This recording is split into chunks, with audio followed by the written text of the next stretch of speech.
Hello बच्चों, आज हम अपने रसायन विज्ञान का जो हम तीसरा चैप्टर शुरू किए हैं, तीसरा अध्याय शुरू किए हैं, परमाणु और अणु, उसके बारे में आगे बढ़ रहे हैं। तो उसके बारे में जो जो चीज़ें हम आज बता रहे हैं, जैसे स्थिर अनुपात, कल हम द्रव्यमान संरक्षण का नियम बता दिए थे और उसका उदाहरण भी बता दिए थे। आज हम स्थिर अनुपात का नियम आपको बताएंगे और साथ में हम बताएंगे डाल्टन का परमाणु सिद्धांत। ठीक, डाल्टन का परमाणु सिद्धांत क्या है और वो पूरा नहीं होगा तो अगले वीडियोज में हम उसे पूरा करेंगे, लेकिन फिलहाल आज जो है उसको आप ध्यान से देखिएगा। सबसे पहले स्थिर अनुपात का नियम, स्थिर अनुपात का नियम, लॉ ऑफ कांस्टेंट प्रोपोर्शन।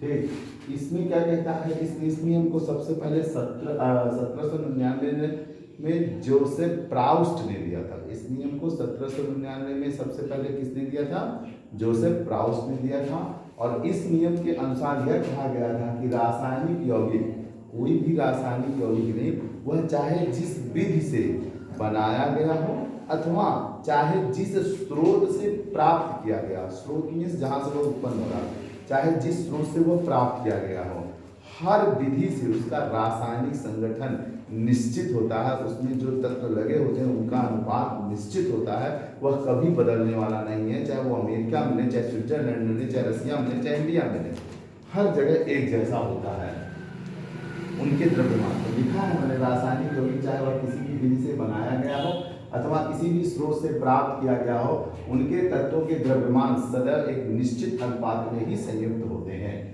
ठीक, इसी चीज को हम अपनी भाषा में कह सकते हैं कि यौगिक का रासायनिक संगठन सदैव निश्चित रहता है, वह चाहे जिस विधि से प्राप्त किया गया, चाहे जिस स्रोत से लिया गया हो।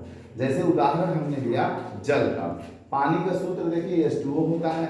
इसे आप प्रयोगशाला में भी हाइड्रोजन से बना सकते हैं और इसे आप नदी, तालाब, झरना, वर्षा का जल, गढ़ई कहीं से भी प्राप्त कर सकते हैं।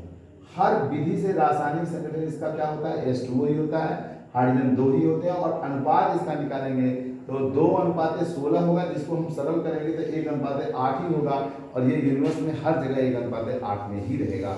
आप इसे करके देख सकते हैं। इसी तरह से हमने कार्बन डाइऑक्साइड का किया है।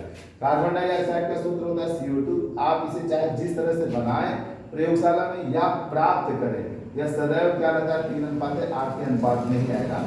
जैसे देखिए हमने क्या किया है, कार्बन को ऑक्सीजन के साथ बर्न करके कार्बन डाइऑक्साइड बना, एक विधि यह था।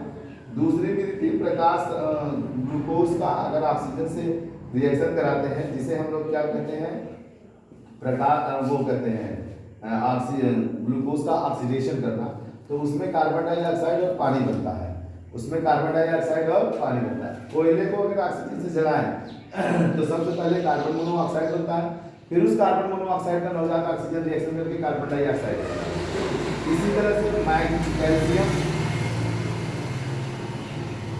इसी तरह से कैल्शियम कार्बोनेट को अगर हम बर्न करते हैं, कैल्शियम कार्बोनेट को बर्न करते हैं तो कैल्शियम ऑक्साइड मिलता है।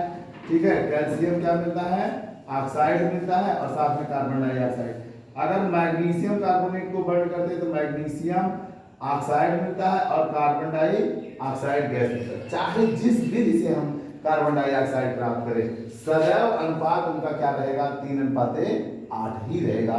आप करके देख सकते हैं। अब आता है हमारा डाल्टन का परमाणु सिद्धांत। 1808 में जॉन डाल्टन ने अपने परमाणु के संबंध में अपनी एक परिकल्पना दिया, जिसे हम डाल्टन का परमाणु सिद्धांत भी कहते हैं, जिसे हम डाल्टन का परमाणु सिद्धांत भी कहते हैं।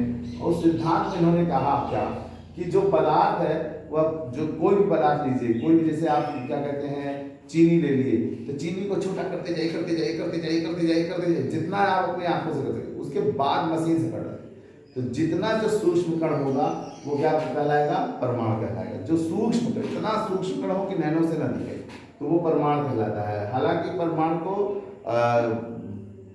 कई गुना छोटा बनाया जा सकता है। परमाणु अविभाज्य है। इन्होंने बोला था परमाणु क्या है? अविभाज्य है, परमाणु को बांटा नहीं जा सकता। लेकिन इनके इस सिद्धांत में बाद में संशोधन भी हुआ है, जिसे हम डाल्टन का संशोधित परमाणु मॉडल कहते हैं, परमाणु सिद्धांत कहते हैं। तो आप इसमें घबराइए का मत, यह पुराना सिद्धांत है इनका, ठीक, जिनमें इन्होंने ये सब बातें बोली है। किसी रासायनिक अभिक्रिया में परमाणु पूर्ण संख्या में भाग लेता है, आधा नहीं भाग लेता, न दशमलव में भाग लेता है। जब भाग लेगा पूर्ण संख्या में भाग लेगा।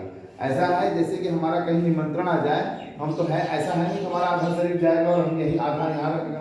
ऐसा तो जब जाएंगे तो हम पूरा जाएंगे ना, कि किसी शादी बारात में जाएंगे तो पूरा जाएंगे कि आधा भेजते हैं अपने शरीर को, हाथ भेजते हम यहाँ रहें, ऐसा हो सकता है? नहीं ना।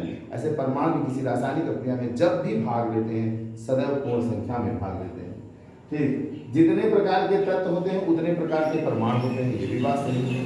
एक ही तत्व के सभी परमाणुओं के आकार, द्रव्यमान, संरचना और भार और गुण सभी आपस में क्या होते हैं? समान होते हैं।